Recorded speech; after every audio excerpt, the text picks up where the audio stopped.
Fight on, brave boys, fight on. Mash them down, brave boys, mash them down. Whoa, yeah, whoa, yeah, whoa, yeah, whoa, yeah. Whoa, yeah, whoa, yeah, whoa, yeah, whoa, yeah, yeah, yeah, yeah. Yeah, friend, freedom, freedom, free. Yeah, friend, freedom, freedom, free. Yeah, friend, freedom, freedom, free. Yeah, friend, freedom, freedom. Oh Lord, hear my cry. Oh Jaja Ezema, hear my plead. They are killing us with impunity day and night. United Nations, your silence is so complicit. United Nations, your silence is complicit and unfair. Why are you silent, watching my people be massacred? Why are you silent, watching Biafra people wiped away? African Union, why are you so silent? European Union, why are you silent? You all are holding your hands, watching my people be wiped away. Biafra freedom, freedom, free. Biafra freedom, freedom, free. Biafra freedom, freedom, free. Biafra freedom, freedom. We are the lion.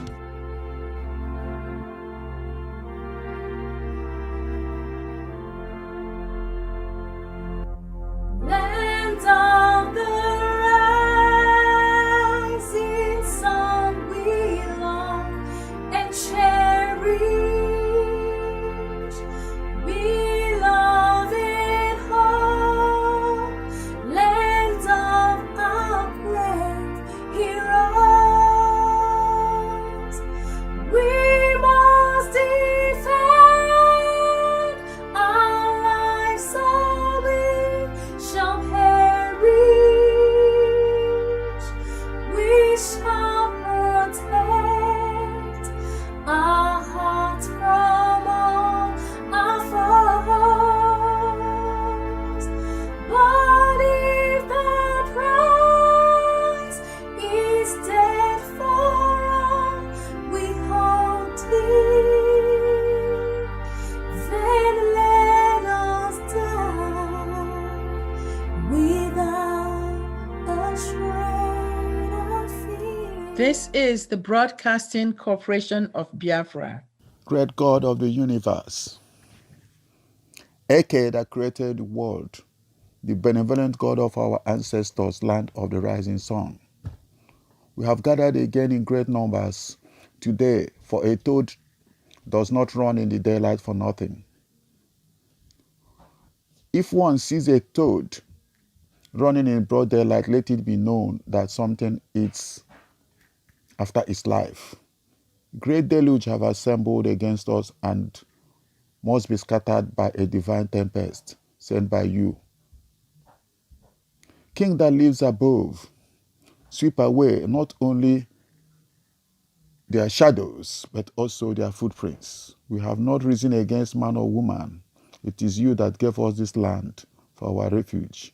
God the Creator, open our ears and our mind to perceive what we will hear today.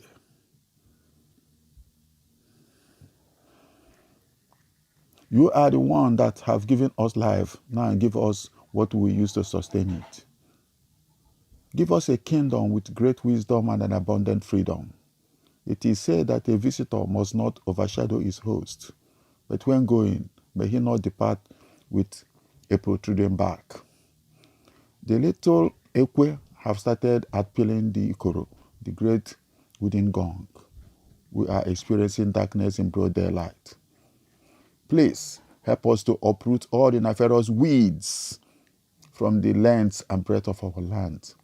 Let the kite perch, and let the egret perch, and let the eagle perch. A church should not be overpowered for what God have given to him. Guide and accompany us as we proceed on this our journey, for we are banking on your strength to reach to this our destination. So whoever positions himself before his personal God, may he run himself to exhaustion. Peace must reign in our land. May your will prevail, and let all be according to your will. He said, And here is a special announcement from the leadership of Biafra government in exile. This is BCB. Good day, and welcome to Biafra Broadcasting Corporation, BCB. I would like to bring you a very short message, but a very important one today, from Biafra Government in Exile, BGIE. I would like to focus my statement today on two things. One, the continued incarceration of Mazen Nnamdi Kanu, who was kidnapped by the Nigerian security from Kenya in an illegal act of extraordinary rendition. And secondly, I would like to speak about the killing of Christians in Nigeria, a case of religious intolerance and jihadist activity. The objective of Biafra government in exile is the achievement of self-determination for the peoples of Biafra. These are the ethnic nationalities found in and around southeast Nigeria. BGIE is an instrument for peaceful engineering of Biafra exit from Nigeria and the restoration of an independent, free state of Biafra. BGIE symbolizes continued existence of remnants of the peoples and government of Biafra after the genocidal war that ended in January 1970. It is an umbrella for the strategic and structured process for all pro-Biafra groups to participate in the restoration of Biafra. In the case of Mazen Nnamdi Kanu, the leader of IPOB, he is actively engaged in the peaceful agitation for Biafra freedom. He did not commit any crime against the Nigerian state. He was traveling with a British passport. So his abduction is criminal and breaks international laws. We therefore call on both the UK government and the Kenyan government to immediately work towards securing his release from this illegal detention in the Nigerian security prison. Every generation will always make sacrifices one way or the other to ensure that future generations get a better deal. In our own case, we must make sacrifices to ensure our future generations enjoy freedom, liberty, equality, development, security, in the pursuit of happiness. One of such sacrifices at this moment in time is civil disobedience and peaceful protests for the continued detention, against the continued detention of Kanu. A sit at home is one of those civil disobedience activity. India, when they were fighting for independence from Britain, engaged in civil disobedience, sitting at home, and it worked for them. We too can use it, and it can work for us. However, all forms of violence and brutality must not be used to enforce compliance. No Biafran, regardless of your group or affiliation, must attack, brutalize, destroy property, or even kill another Biafran. We are one people, but individually, we all reserve the right to have different views and opinion. So those divergent views must be respected. On my second point, I want to draw from the report of Inter-Society for Human Rights on the killing of Christians by Nigerian jihadists. In the last 12 years, over 40,000 Christians killed. Over 18,000 disappeared permanently. And over 17,000 churches attacked by Islamic jihadists and terrorist Fulani herdsmen. In most cases, these Christians are Biafrans, and we find these numbers unacceptable. Nigeria has become one of the most dangerous places for Christians to live in and worship their God freely. Organizations within international religious freedom platforms should take serious consideration of these damning findings by Inter-Society. The restoration of a free, independent, secure state of Biafra will guarantee religious freedom and protect Christians and members of other religious groups within our sub-region. The slaughtering of Christians in Nigeria and anywhere else in the world must stop. Finally, let me use this opportunity to call on every Biafran, home and abroad, whether you are from Ijoland, or from Ibibia, or from Igbo, or from Efik, or other ethnic nationalities within Biafra. Come out now, stand up now, boldly, and support the restoration of the independent state of Biafra, so that Biafra can exit peacefully from Nigeria and once again become a thriving nation. Let us together secure the future of future generations. Let us together build a modern nation where everyone is equal, man and woman, and local communities are in control of their resources, their destiny, and their development.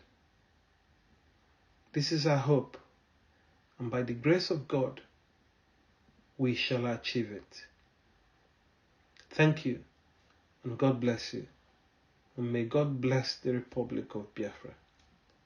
Here is a special announcement from Biafra Government in Exile. Biafra Government in Exile, BGIE, invites all Biafrans in diaspora to a virtual meeting.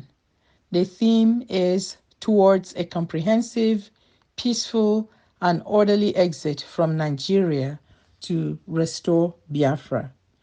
The event will take place on Saturday, August 21st, 2021 at 8 p.m. Biafra time.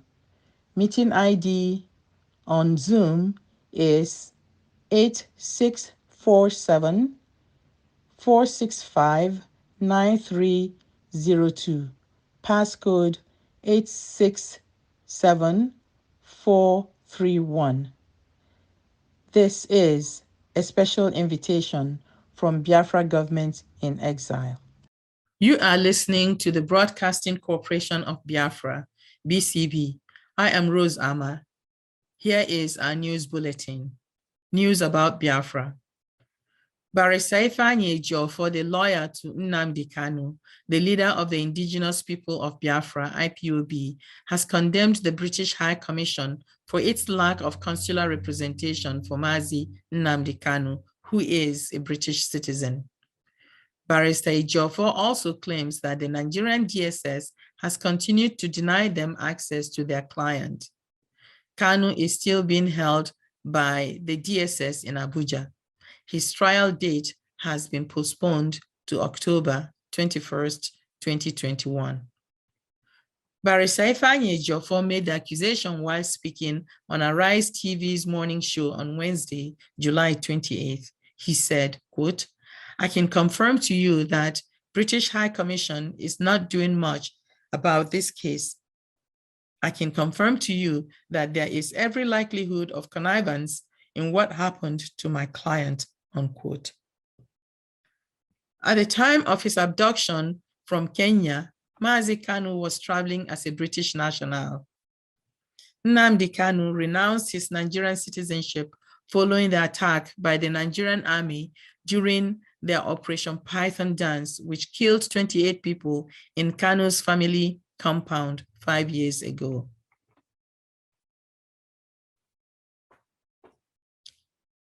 In other news, Amnesty International on Wednesday accused Nigerian security forces of killing at least 115 people between March and June this year in a crackdown on secessionist movement in the Southeast. According to Amnesty International, security forces, including the Army, Police, and the Department of State Services, DSS intelligence agency, suppressed several attacks, killing dozens of gunmen as well as civilians. Evidence gathered by Amnesty International paints a damning picture of the ruthless use of force by Nigerian security forces in Imo, Anambra, and Abia states, said Osai Ujeho, the NGO's Nigeria director. In addressing arbitrary arrests, the human rights organization said it counted at least 115 people killed by the security forces between March and June 2021. The Nigerian police did not immediately react to these accusations. Quote, "I have not seen the report. I can therefore not respond," said Frank Mba, spokesman for the National Police.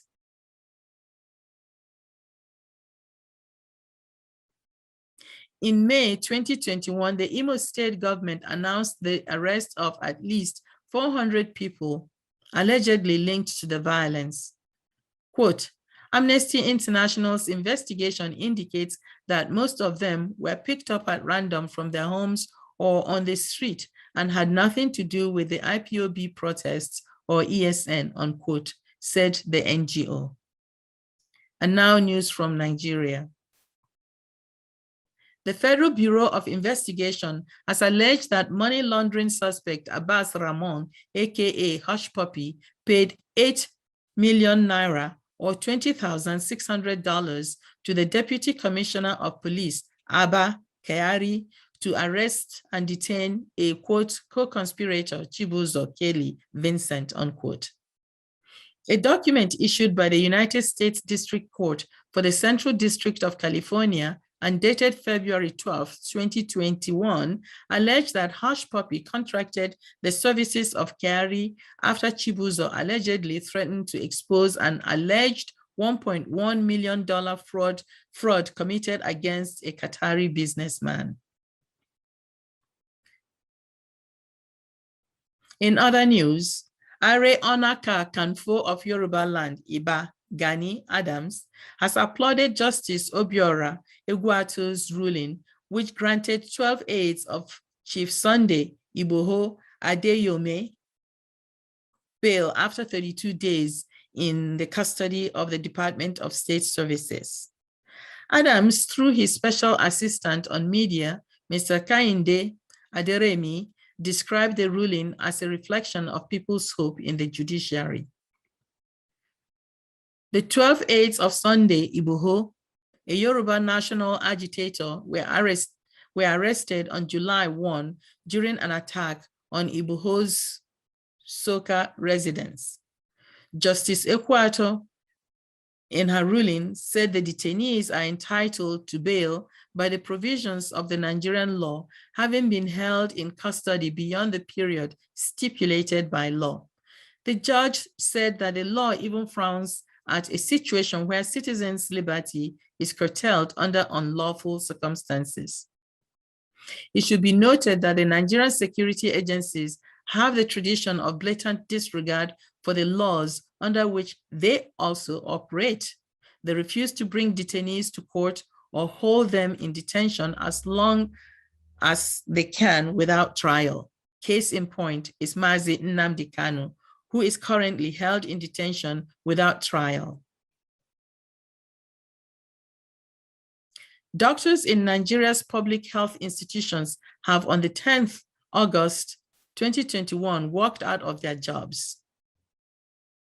This is the fourth time within a 2-year period and during this ongoing COVID-19 pandemic that Nigerian doctors are striking due to non-payment of their salaries.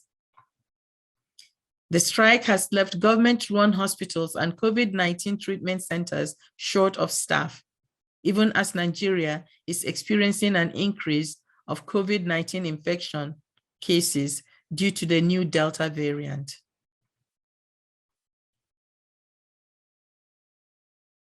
The All Nigeria Confederation of Principals of Secondary Schools on Wednesday, August 4th, lamented the spate of kidnappings of school children in Nigeria.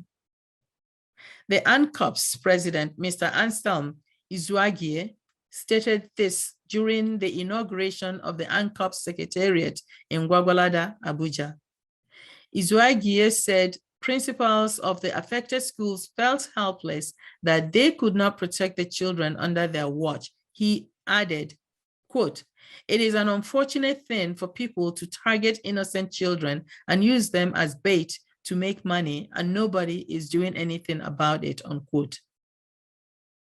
In his reply to the principals, a former president of ANCOPS and serving Senator Ibrahim Shakarau, who was the special guest at the event, called for more budgetary allocation to the education sector.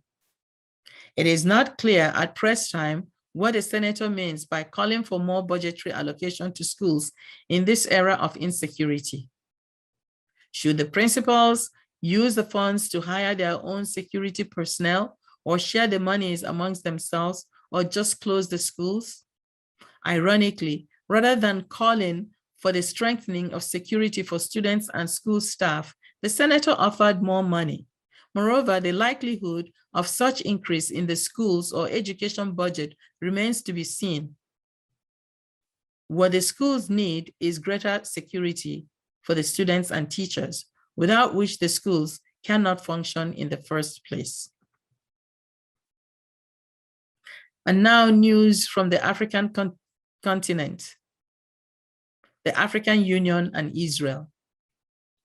Several African nations and civil society organizations have protested the AU Commission's recent granting of observer status to Israel.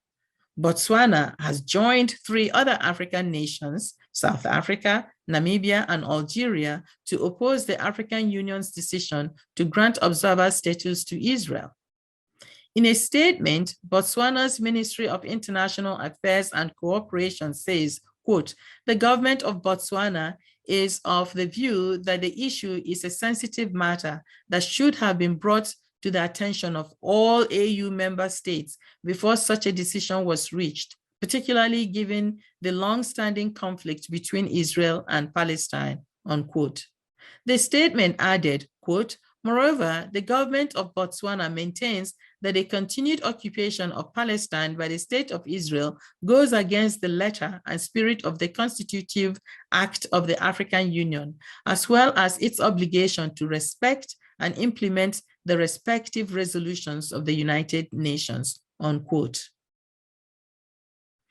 As AA Anadolu Agency notes, on Thursday, July 29th, quote, Namibia joined South Africa and several civil society groups on the continent in rejecting the recent decision by the African Union Commission to grant Israel observer status at the continental body, unquote. The news agency cites Penda Naanda, Executive Director of Namibia's Ministry of International Relations and Cooperation, as stating, quote, granting observer status to an occupying power is contrary to the principles and objectives of the Constitutive Act of the African Union, unquote. Like Botswana and Namibia, in registering its opposition on Wednesday, July 28th, South Africa indicated that it was appalled, quote and unquote, by the AU's decision to grant Israel an observer status, adding that the AU took an, quote, unjust and unwarranted, unquote, decision unilaterally without consultations with its members. Israel attained observer status at the African Union, AU, on July 22nd, after nearly 20 years of diplomatic efforts. Despite the rejections, Premium Times Nigeria notes that Israel's foreign ministry said, quote, the formal establishment of Israel's observer status with the AU will enable stronger cooperation between the two parties on various aspects, including the fight against coronavirus and the prevention of the spread of extremist terrorism on the African continent, unquote. It should be noted that the AU is yet to respond to the rejections of the member states.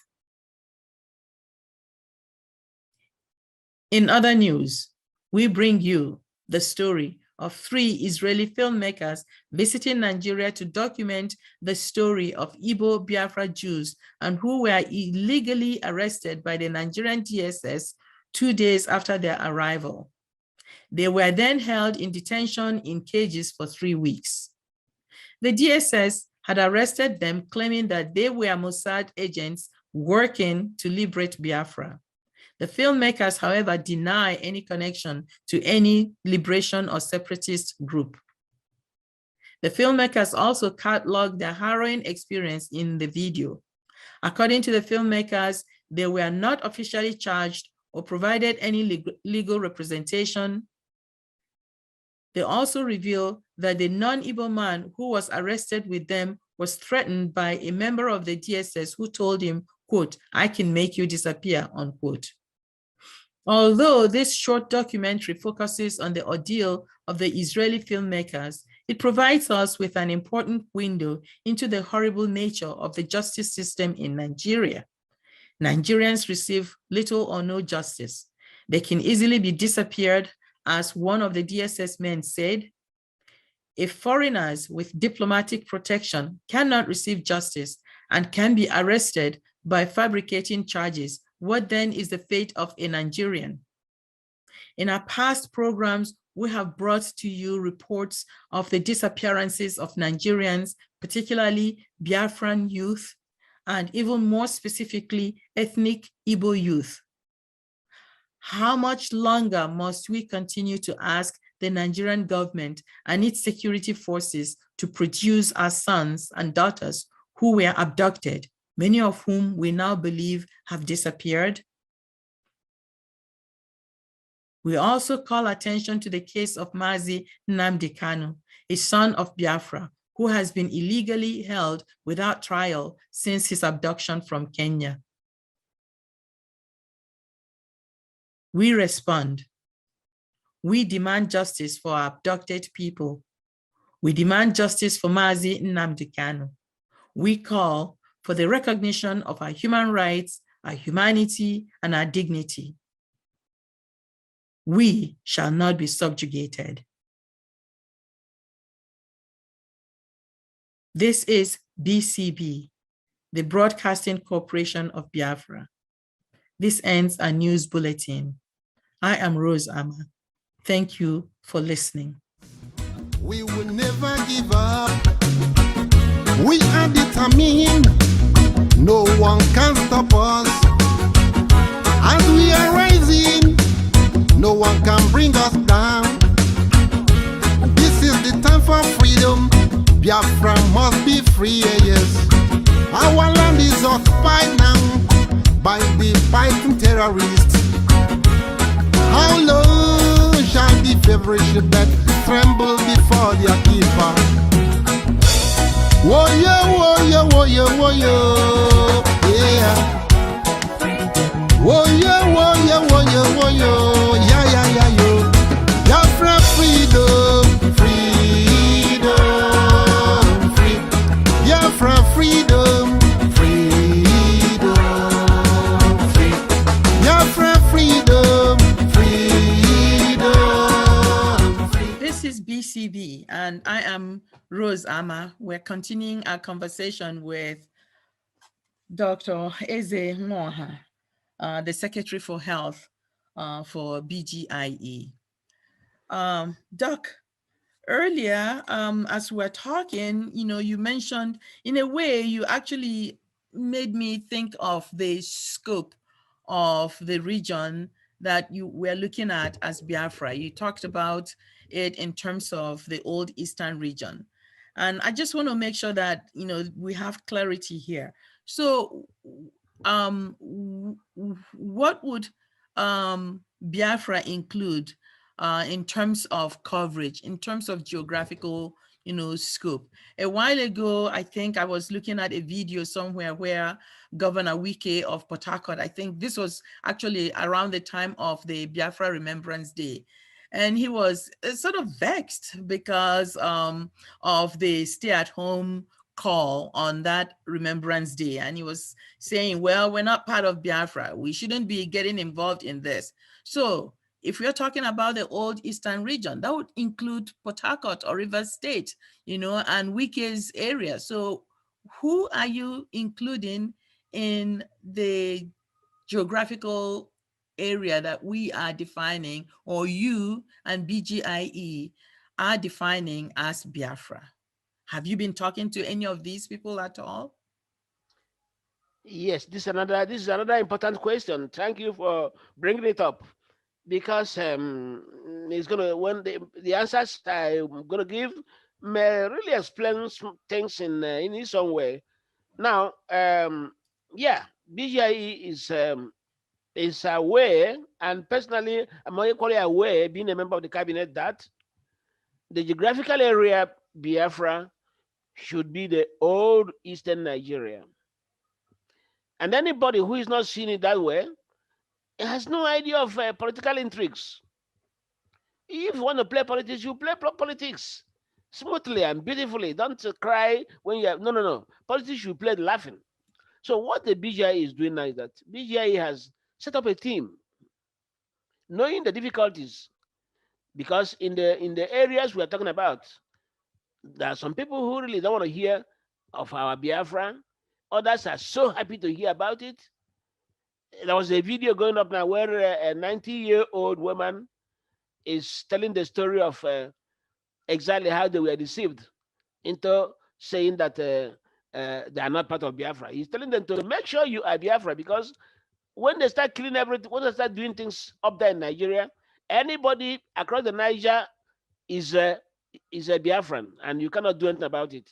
So what the government did now was to set up a commission of highly qualified Biafrans, and they have been going from state to state, from local government to local government, trying to tell the people what it's all about.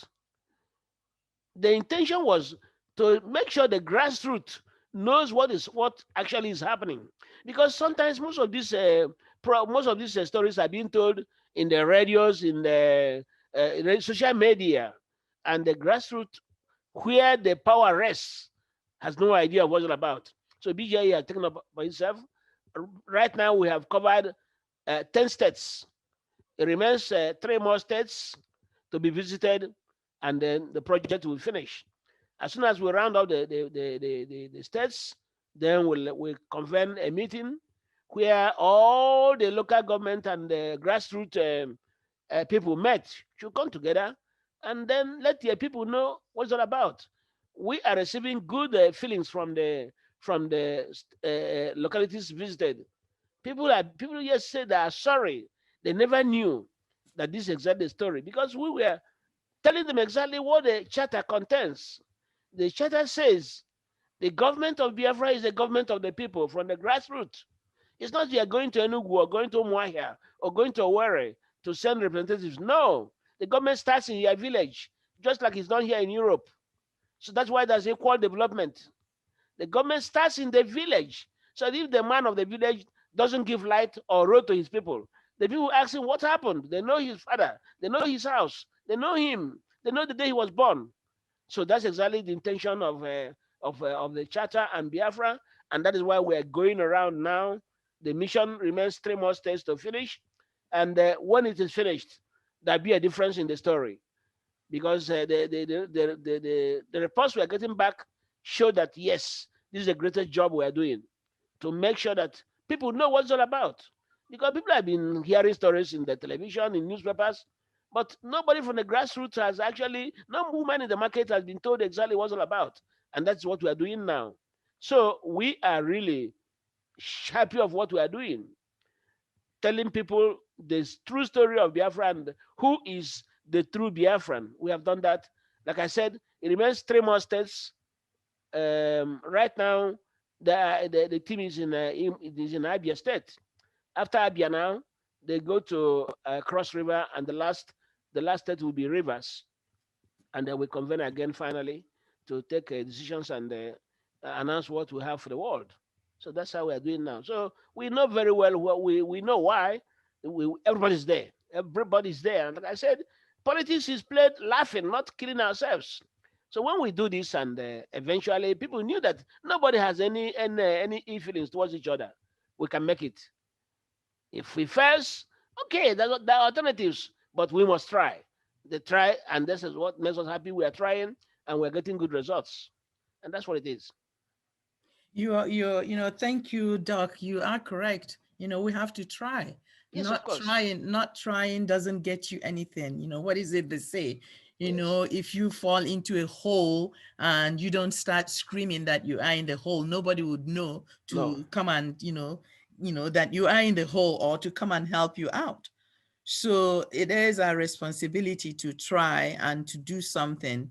Yes. We can't be complicitous in our own destruction. They have been killing us.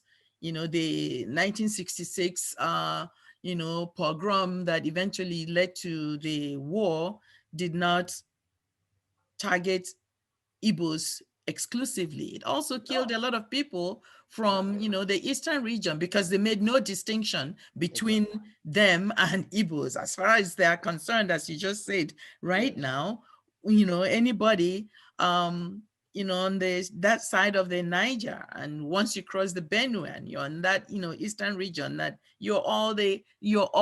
Biafrans, you're Of all course. Igbos, That's of what it course. is. And I am glad to hear that BGIE is also in conversation or holding meetings with the other groups to make sure that there is an alignment or an agreement. And it is important to give people space to decide whether they want to join, whether they want to stay, whether they don't want to, whatever it is they want to do, Exactly. because that is the foundation of a true democracy. You can't Exactly. force people into a state, which is not, comfortable for them, or a state that they don't want. So thank you for addressing that. Thank Um, you. Okay, so I have a couple of more questions for you. Go ahead. Go ahead. So Shoot. given this now, because part of what this conversation, just this bit, makes me think of, is the nature of the challenges that this project is faced with or might encounter. So, an independent state of Biafra, or at least getting to that point, would require a lot of work, I believe, considering the diversity of the communities or the groups involved. And, the project itself, I have taken a look at the Biafra Charter and I like what it's saying. But now you have to convince people that this is really for them. So what do you see, one, at this moment, as the challenges for getting to this point?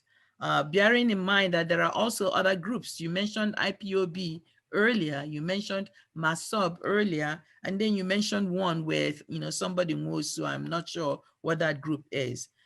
So what do you see as the challenges to achieve this particular, what you have identified in the Biafra Charter, or at least that would get us to the point where you have an independent state of Biafra?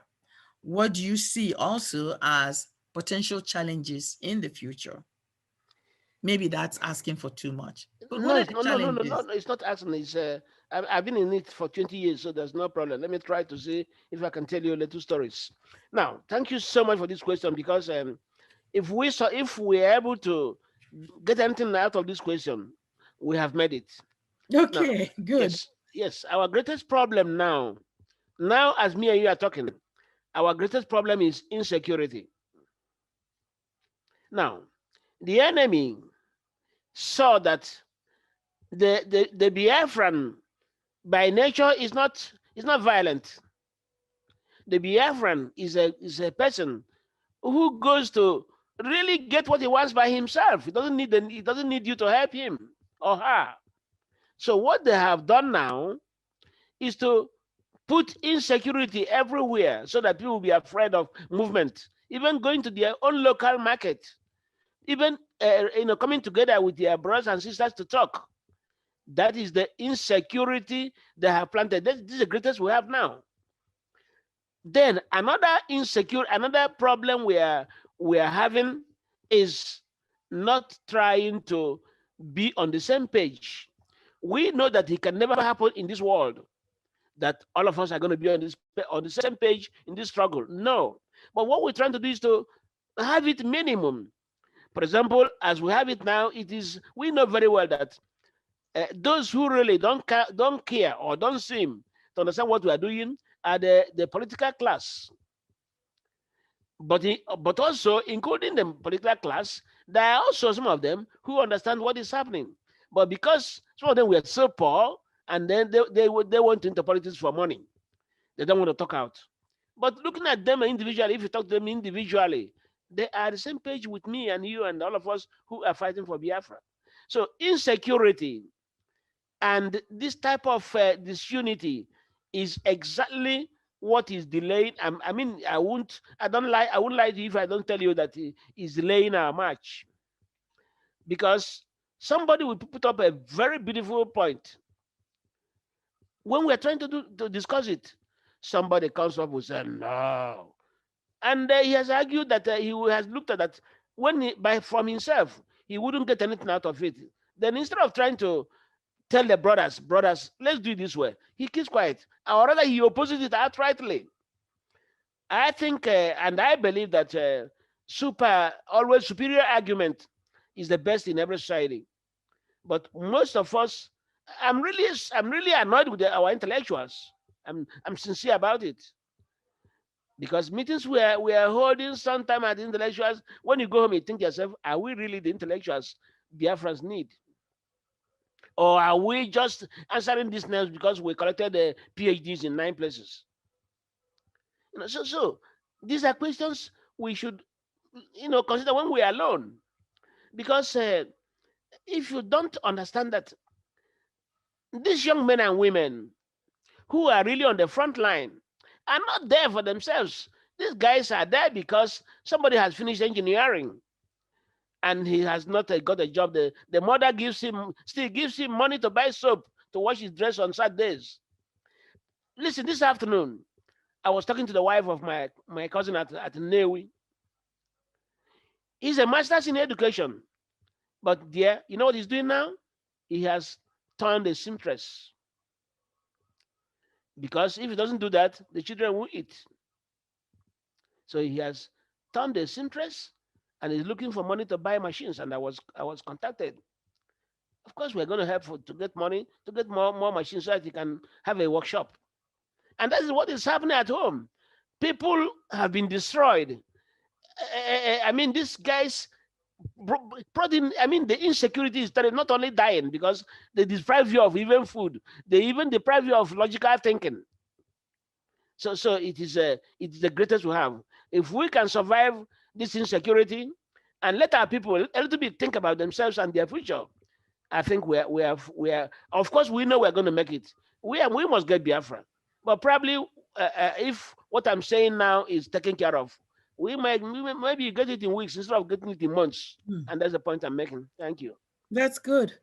Yeah, you're correct about the insecurity problem that we have right now, and it's been escalating. We've been Yeah. watching it, and it's insecurity from the Fulani herdsmen, from Boko Haram, from Islamic state West Africa, Mm-hmm. from the federal government itself, and also from our own areas, Our areas, yes, housing, our men. so insecurity, yes. I in an earlier conversation with some of our guests, we talked about this, that the effect of this, of course, is um disruption, is destabilization, creating a wide range of internally displaced people, all over the community. Of course, if you displace people enough and force them into refugee status or remove them from their land, what else do they have?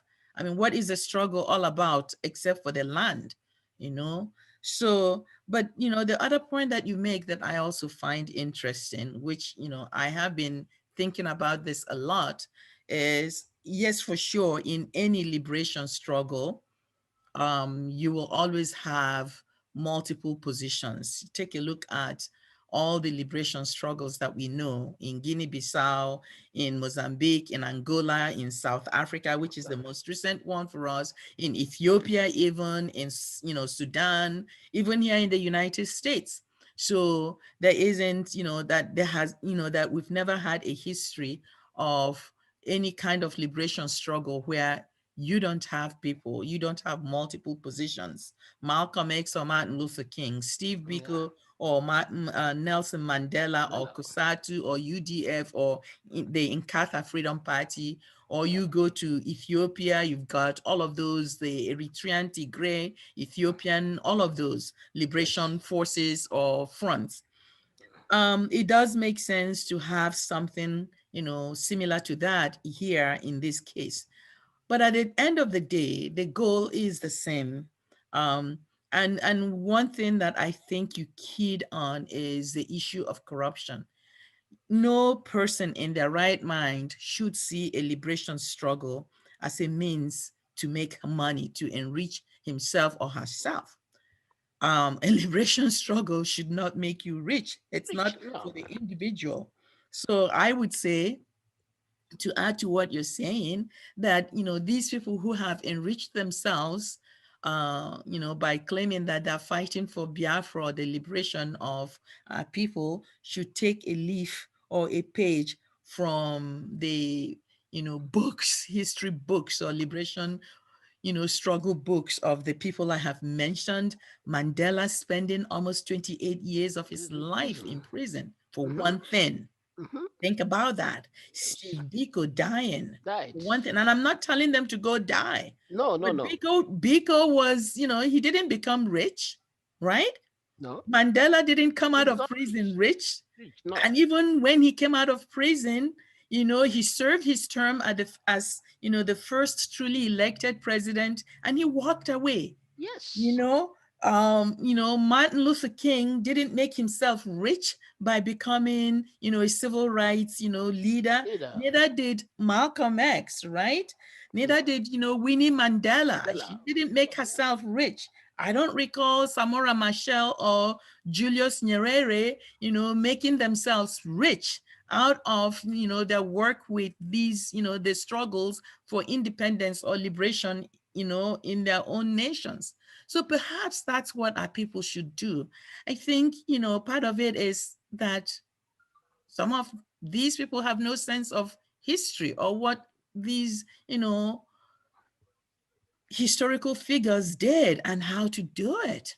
Um, so uh, it might be useful to hopefully, look at these figures as models for how to lead a group or how to engage in this very important issue, because it can't be for money making. If the goal is to make yourself rich, then what are you going to do when you become the leader? Are you I going to wonder. rob the rest of us blind then? You know? Yeah. Yeah. So this is, I am so happy that you brought that up, Yes. because I have been thinking about it for quite some time, wondering, what does this mean?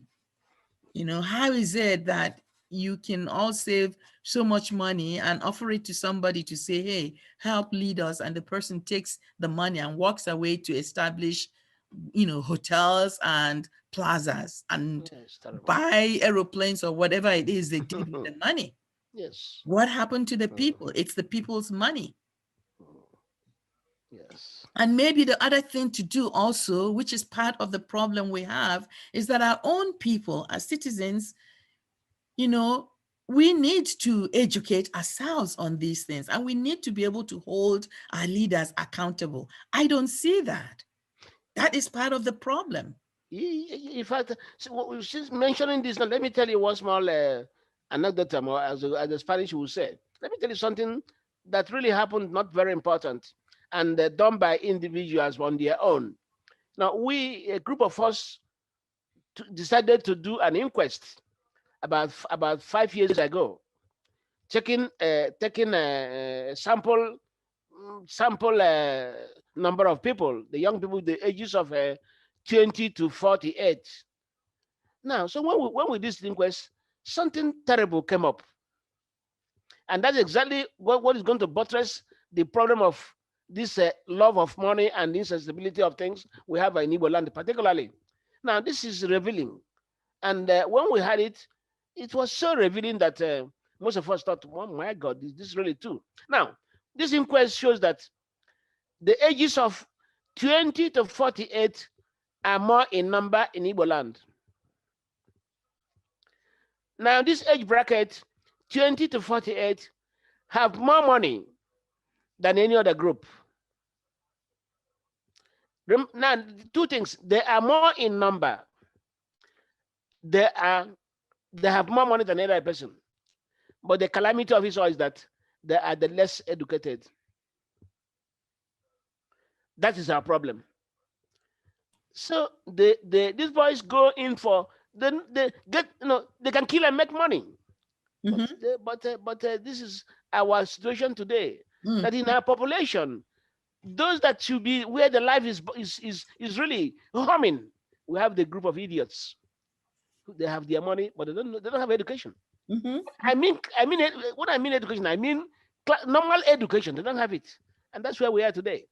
Anything you are telling them, if it's not geared on their money, they call you a stupid man. You are a PhD. Come and tell us what to do, and that's our undoing. And that's exactly one of the things we are fighting against. To let them realize that money is very wonderful, but money is not for everything. You can have your money, but you can't even use your money to talk to somebody else. You can have all your money in the world, but you cannot advise anybody. And therefore, this is a very piece of information we even would want to BCB to help us tell these boys with their money that money is important. Money is meant to solve problems. Then when money becomes problem, I don't know where we're going. You're You know? right.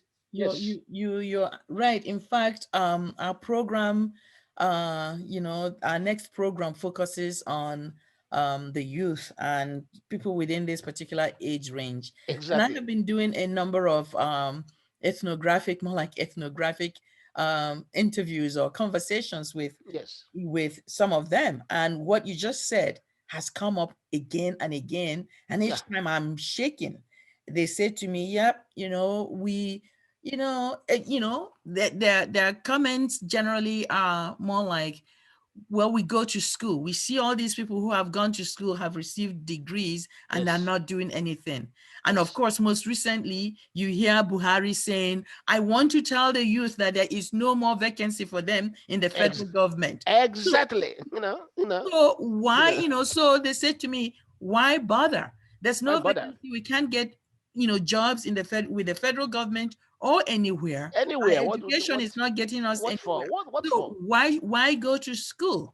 And it Yes. might, I'm not justifying, I'm not saying that they shouldn't, but I'm trying to explain to you or say to you, this is what they're telling me.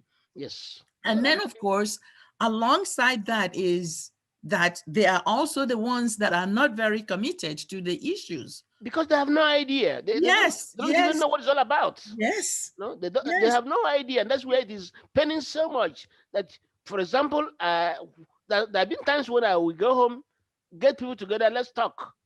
I love talking to younger ones. But you see that at the end of it all, a small boy will just open up and tell them, let's go, leave that man alone." Mm, He will just say it thank, very casually, and you would think that what he's saying is the normal way of saying things in life, because they have no idea what decency means. They have no idea what it means in the morning to come back and see your brother, your senior brother, and say good morning, sir. They don't know that. it's rather unfortunate. In Very fact, unfortunate. Yes. yeah, in an earlier conversation with ABM, he really, honed in onto that. Yes. You know, I'm going to paraphrase him, and I hope correctly. He said something to the effect that if the Igbos have a sense of, self awareness or self understanding, that that they would probably, they'll be better or stronger than they are now. His idea is that they have lost their core values, and I think that's what you're saying That's right exactly what now. I'm saying. Whatever Yes. those core values are, that culturally, that held them together, seem to have disappeared with this particular generation. And it may be a generational issue, Yes. but then the issue also is, how do you help a generation that is disillusioned? Because that's what I'm seeing. Yeah. This generation is very, very disillusioned. A number of them were born after the war or Exactly. right at the end of the The war, war. and are watching this happen. It's 50 years plus.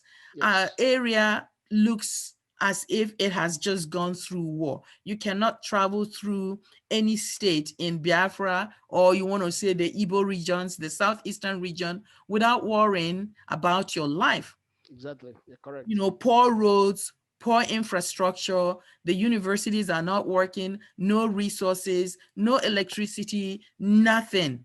Yes. And then, and we sit back and say, we are also the area that makes it possible for even the state of Nigeria to exist in terms of the production of oil and minerals. Exactly. Why? Why? So they are watching this. And then Yes. they're comparing everything that's happening to the leaders, Exactly. these corrupt leaders. Hmm. Every one of them is corrupt. Whether it's the current leader of Imo State, or the one in Abia, or the past governor of Imo State. What did they do? Or Nothing. even the president of the Federal Republic of Nigeria and all Nigeria. those representatives and legislators, they Mm. all have aeroplanes. How Yes. on earth would somebody have a petroleum station who doesn't have anything to do with the Mm. oil producing area? Exactly. Because And he's you from the have north. aeroplanes, Yes. multiple aeroplanes. Oh my God. Okay. So Mm. these young people are watching this. Can you Yes. blame them? No. I don't know. I mean, I would say I can't really blame them, No. because, they're dealing with the wrong models. Yes. Why we don't blame them at the same time want them to think is because of what is happening to us. If we said we don't care and we keep quiet, then we're all gone. But if we at least complain a little bit, make just do as if if you are worried, that the matter will be a little bit fair. But when everybody is okay, well, let this happen. I need this. If I don't get it, let me scatter it. That's the situation. So nobody's blaming them. In sincerity, I cannot blame them. In our days, when I finished secondary school, I had job immediately. What more when you finish university? But now you see university graduates roaming the streets, and my greatest annoyance is going back to the same parents to start getting the money to go out for weekend. It's so wonderful. It's so painful. But but given that, and at the same time, I want to make it clear that I am not condoning, some of what the lack of accountability in the youth. I am not condoning their decisions not to go to school. I am not condoning irresponsibility. But what I'm also asking is, how do we make our leaders accountable? How do we provide good models of citizenship, which is really what we're talking about for this young generation, knowing that it is this generation that we're talking about that would ultimately become the next leaders of tomorrow, right? Exactly. Yes, yeah, because listen, I'm old. I'm done. Me too. Okay. So we are not going to be, I have no intention of being there, forever. I don't want to be a dictator. It's not even my desire. I'm retired already. Okay. If my children don't do it, it's their business. So here we are. Yes, I'm retired. The next generation is the generation we're talking about. Exactly. But, okay, given that, then what does BGIE have any programs, for them to help prepare this generation for what's about to happen? Because if we don't do that, this whole struggle, this whole work that you are talking about will be meaningless. If we end up with a generation that is not committed, that doesn't have a sense of its history or its responsibility to, the larger, community, what is the use? BGIE has a real program for that, because knowing that if we continue with Nigeria, it is impossible for these children to be human beings in let's say in 10 years time when they become adults. Therefore, what BGIE is trying to do is to really enhance the importance of knowing that Biafra is the solution. Let us get committed and get our own home by our own standard. Let us really put in our moral values. And the Biafran area is a place where people have dignity to life. Let us see if we can do that, because the Nigerian society as a phenomenon has failed everybody. So it is only Biafra is our hope. And that's exactly what BGI is doing. Every program, the Iroko program is geared towards letting the youths get involved in governing, to know exactly what it means to be responsible, to be told you are in charge of this, and you execute it and tell others, yes, I've done it, and they see it. That's exactly what BGI is trying to do by forming the provisional government loaded with all the young men. All the young men, most of us are not in the.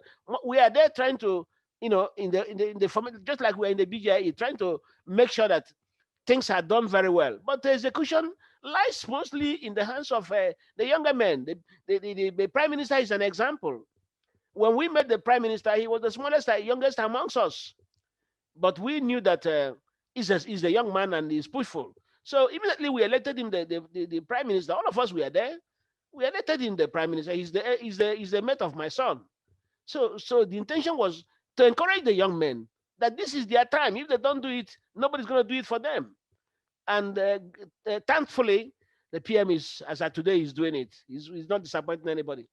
And we hope that more of them will help. Will be a model to others who probably didn't have as much opportunity they have. And that's what we are trying to do. This is BCB.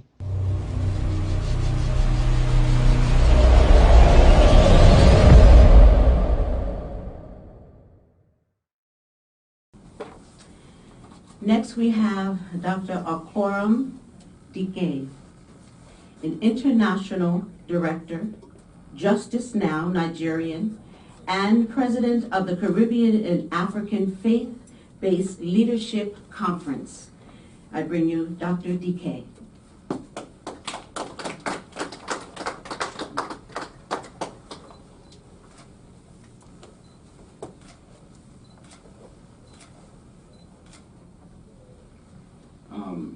ladies and gentlemen, members and friends of the Organization for Biafra's Freedom, other distinguished guests, members of the press, I greet you.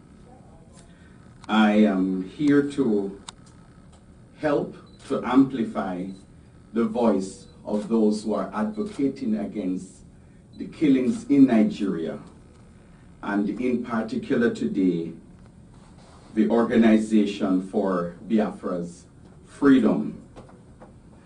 I stand here as a Nigerian, an American, a Jamaican, a Nigerian born in the island of Jamaica. I stand here as one that has families living in Igbo land or Biafra land. I have families living throughout Anambra, in Onitsha, in Imo State, in the village of Uzuakole, Urala, in Abuja, in numerous places. I stand here as one who has traveled home and has traveled to almost 20 states in Nigeria. My last visit to Nigeria, I spent 3 months. I stand here as one who has visited sites in Nigeria, and I've seen the IDB camps, the internally displaced camps, where a number of our residents cannot return to their own homes because their families are slaughtered. I stand here as one who gets emails, who gets pictures, who gets WhatsApp messages daily, video messages of bloodshed, of killings, of some of the most inhumane tragedies that one can ever see in the world. Slaughtering worse than what happened to animals. I want to say that I am aware of numerous voices that are advocating against the killings in Nigeria. There are groups called Justice Now, which I am a part of, where we do have forums online once a month against killings. There are groups such as Concerned Nigerians. There are groups, other diaspora groups. I stand here as one that has been to Congress. We have met with Congresswoman Sheila Jackson-Lee, Congresswoman Frederica Wilson, members of the African Subcommittee and Foreign Affairs Committee, and we have advocated. I have brought religious leaders from Nigeria, not only from Biafra land, but from other land, who have been coming to this country, investing resources, airfares, hotel bills, to advocate against the killings in Nigeria. I must also bring awareness of groups in Nigeria that have attended the Religious Freedom Conference here in the US to advocate. President Trump administration organized maybe the largest conference on religious freedom in the world under his administration, under the leadership of Ambassador Sam Brownback, who has been to Nigeria and has met with the Sultan of Sokoto and other leaders in the north to speak out and to amplify the voice of the United States government against the killings. The US government, in my own awareness, State Department, has also published extensive detailed reports with good statistical data documenting their awareness of these killings. The US government have had hearings where they have condemned the killings in Nigeria. But we are all concerned because in spite of the utterances made by our government, it seems as if these utterances are not taken seriously by the Nigerian government and the perpetrators of violence in Nigeria. And so I want to stand with you and others that are speaking and say enough is enough, and the best is not good enough. What has been done is not good enough. The toll gate killings, the NSARS, and all these activities has brought national awareness of the killings in Nigeria. CNN recently counteracted the lies perpetrated by Nigerian government and have used their technology to show the world the killings that have been done, the hidden things that have been done to our people. And so I am standing here to amplify your voice and to support this cause. Congresswoman Sheila Jackson Lee in the congressional hearing says, Black lives matter wherever they are in the world. Nigeria is Africa's largest economy, with over 200 million people living in Nigeria. And it is alleged that 200 million people seem to be hijacked by 15 million Fulanis. 6 million. Or 6 million, hijacked by a small group of people that has an Islamization agenda. Our people have been hijacked. Our people no longer feel safe by a government whose responsibility it is to protect them. It is the right of government to provide safety and security for our people. We want to appeal more to the United States government, a government or a country that the Second Amendment of this country is religious freedom. One of the reasons why people come to the United States is for freedom of liberty, the pursuit of happiness. We are here to flee persecution. The US is the largest democracy in the world and has been known as an advocate for human rights and civilian security.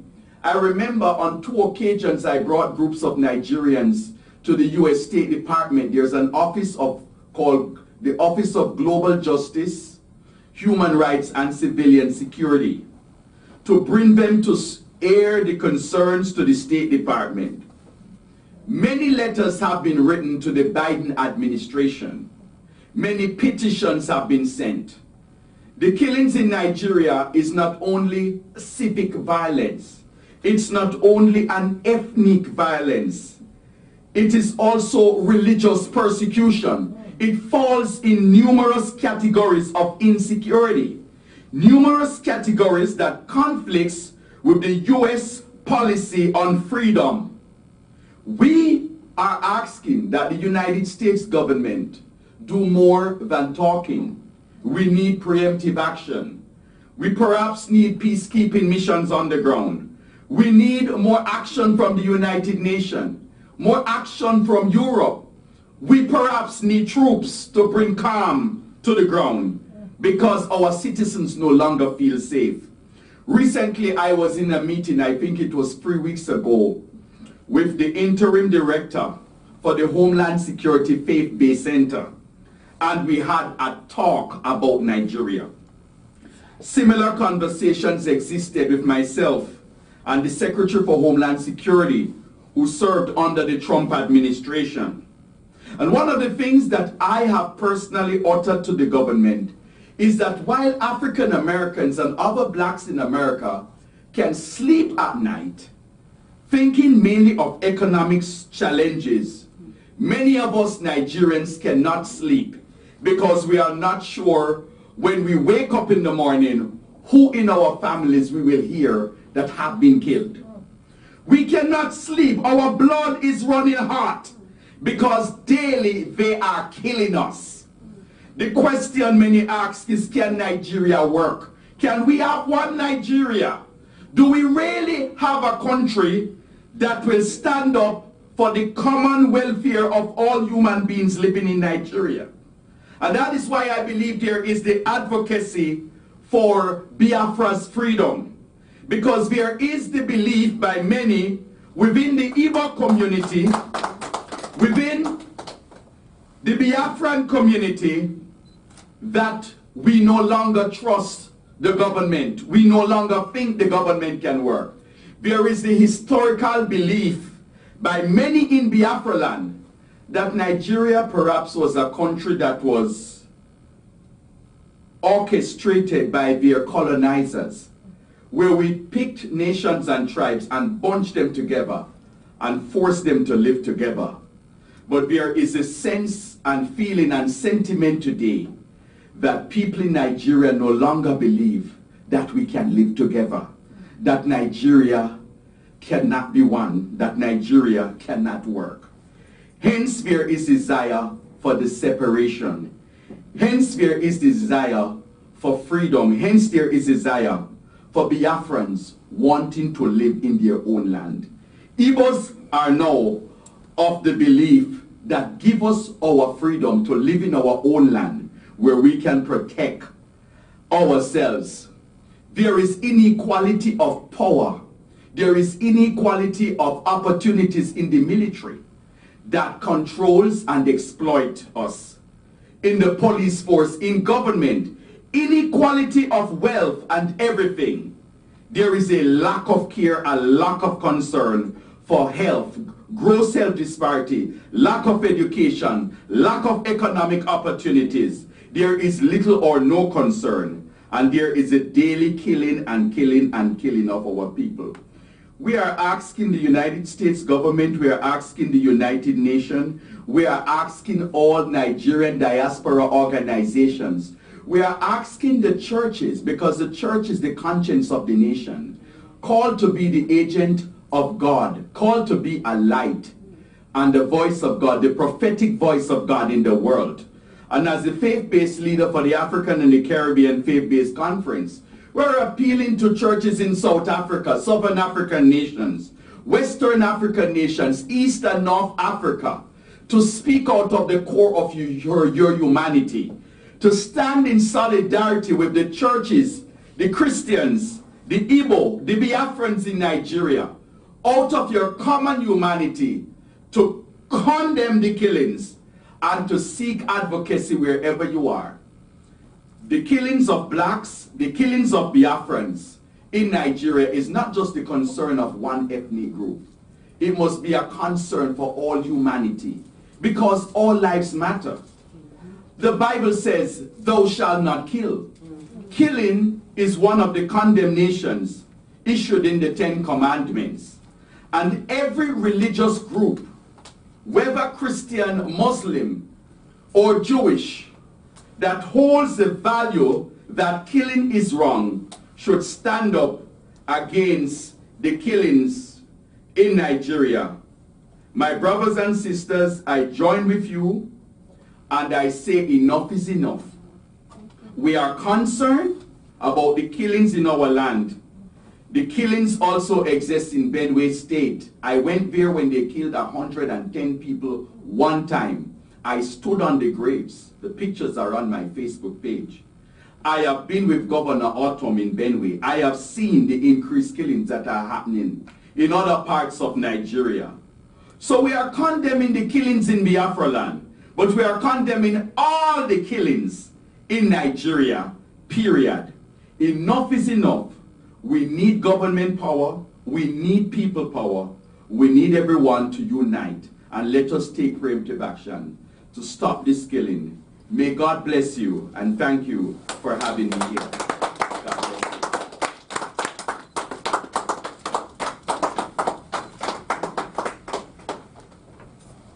Thank you so much, Dr. DK, and my heartfelt prayers for your family that's still there and everyone's family and the people of Nigeria.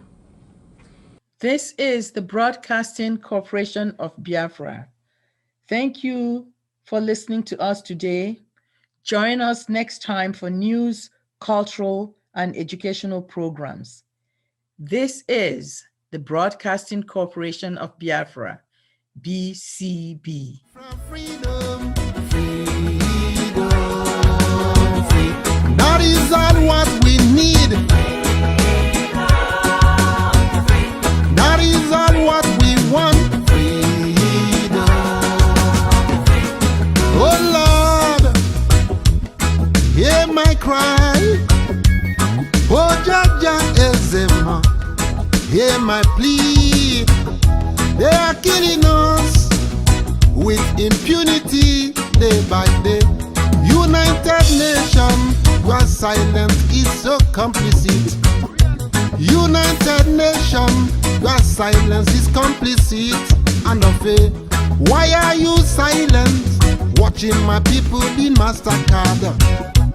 Why are you silent? Watching Biafra people wiped away. British government, why are you silent? Ow! Biafra freedom, freedom, free. Biafra freedom, freedom, free.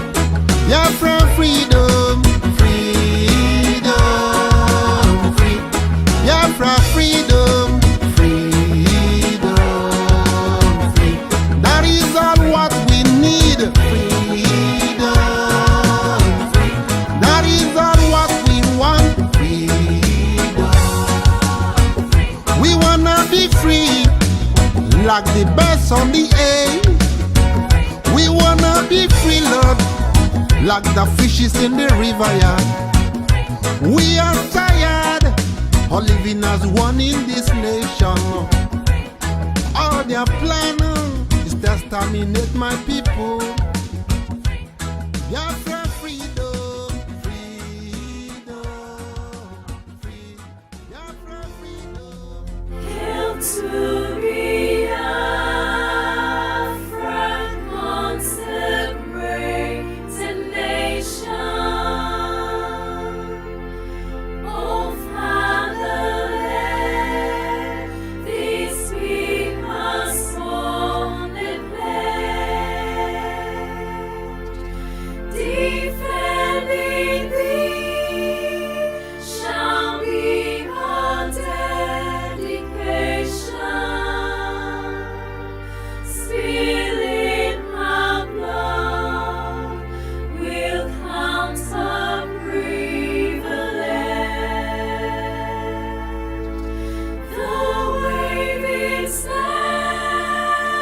and we tremble, the free shall always be our flag of liberty. We shall emerge triumphant from this ordeal, and through the crucible unscathed will pass. When we are poised, the wounds of battle to heal, we shall remember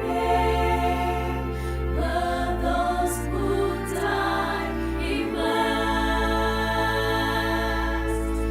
Then shall